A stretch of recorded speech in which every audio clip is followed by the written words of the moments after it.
This video is sponsored by the Pokemon TCG deck building website PokemonCard.io. Are you looking for sealed product and singles? You can find it all on Channel Fireball. Please use my Tablemon affiliate code when checking out to help support my content. Looking for PTGO codes? Poton Store has all the latest sets and promos, instantly delivered to your email. You can use Tablemon code when checking out for 5% off. If you're from Europe, Millipots Gaming has a wide array of sealed products, singles, and more. You can use Tablemon code when checking out for 5% off. Card Market is Europe's largest online marketplace for Pokemon cards. Whether you're looking for sealed product or singles, vintage or the latest sets, just follow the link in the description to find what you need. Want to show off your love for Tablemon? Check out my 2021 merch. These new hoodies and shirts are available on Amazon. Click on the link in the description to get yours. Hello everyone and welcome back to another review here of the Tablemon Challenge number 5. As I mentioned last week, I was on a break, so I didn't get to review challenge number 4.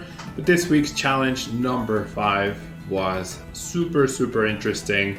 Victini, as we can see, was still the most popular deck in the metagame, but Inteleon has gained quite a bit of ground, becoming quite popular. Dragapult is up there as well, and Single Strike Urshifu is actually now more popular than Rapid Strike Urshifu.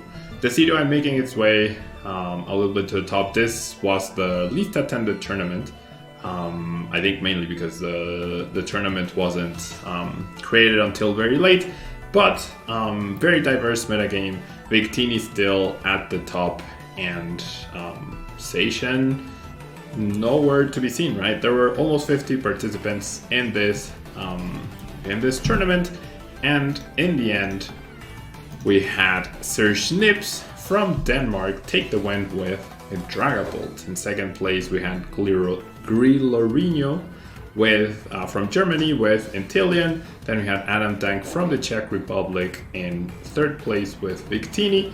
Then we had Magnechu from the United States with Single Strike Urshifu, who, in case you don't know, Magnechu also made it to the Players' Cup finals this past weekend, so pretty awesome to see him playing in this event as well. And he's a good friend of mine. I've known him now for a long time, over 15 years. Rose L got top 8 from the United States with Victini as well. Then we had Danuwat Wantha from that's not Costa Rica, that's Thailand. From Thailand with Toekis. Then Dalton did a lot from the United States with another Inteleon. And finally the single station deck by Zhu from France made it all the way to the top 8. This is Sir Schnips' Dragapult list. Pretty interesting to see the Rose engine along with the suspicious foot tin. I guess it's not technically a Rose engine, there's only 2 Rose, but it does seem like a nice option to have. It's a good way to combat crushing hammers, and if you attach extra energy to Dragapult, then you can utilize the suspicious foot tin very effectively to heal your Dragapult and continue to apply pressure that way. So healing definitely seems pretty good with Maulana gone. It's not something you would expect from your opponent, and seeing it be played here seems really good. We also have the Manaphy to help search out the right Pokemon for the right situation. We have Sonia as well, so a lot of variety in the supporters and the support Pokemon, so I really like how that looks. Next up we have second place Grilorino, I hope I'm saying that right, with the double Inteleon deck along with Frostmoth, 3 Crushing Hammers, rather than the usual 4, so not super focused on the energy denial, but still having it as an option, and just overall a solid engine with the Inteleon and helping it set up. Next up we have the Victini Cinccino now, pretty popular archetype, with a copy of Phoebe, which is interesting, seeing how you have the 2 Victinis to deal with Zamazentas. But I guess Phoebe just gives you pretty much not a direct knockout, actually. You're actually short on the damage to KO a Zamazenta if they have a coding energy, but that's where the Fan of Waves come in as well. So overall seems like a pretty solid deck, and I guess Phoebe makes it even more straightforward to deal with Zamazenta, right? Or even Decidueye, right? Or even Decidueye, which did make an appearance in this tournament. Now next up we have Mike's Single Strike Urshifu list, pretty standard and very consistent. The only single card copy is that Tyranitar. And let me take a quick look at the bracket. Despite having the Tyranitar, the tech to deal with Dragapult, Mikey did end up losing to Dragapult, the eventual winner, in Top Cut. So perhaps a second copy could be of interest. But other than the Tyranitar, everything is or has multiple copies and pretty solid and consistent deck overall. Next up we have another Victini VMAX deck, this time with 4 Talonflames and no Cinccino, so hyper aggressive, and as you can see with the 4 Crushing Hammers and the 4 Fan of Waves, there's a ton of aggression towards the energy, a ton of aggressive draw through Talonflame V, and just quick pressure as much as you can, right?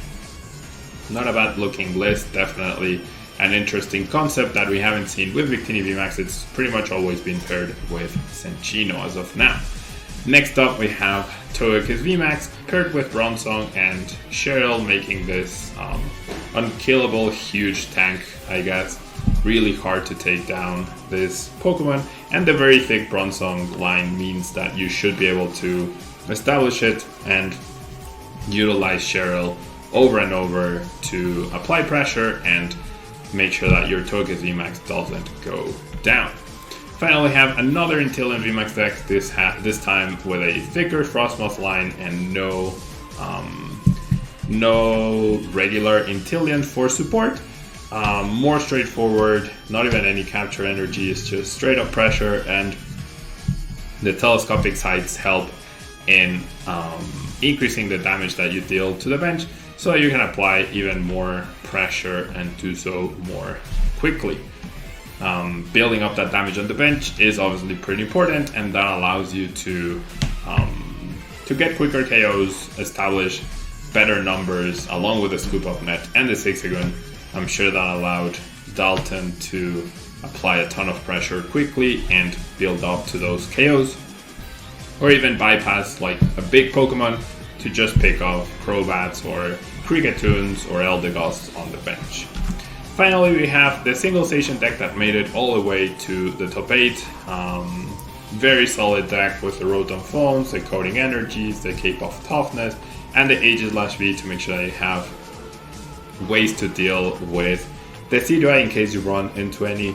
It's also not a bad idea to have a 2 energy attack with Slash on the Aegislash-V, but its main purpose obviously is to deal with the CDI, and just overall super standard, super solid, super reliable station deck where Intrepid Sword offers so much consistency to the deck, and hitting energies off of that through Oranguru or through Rotom Phone can definitely allow you to apply a ton of pressure and do so really quickly.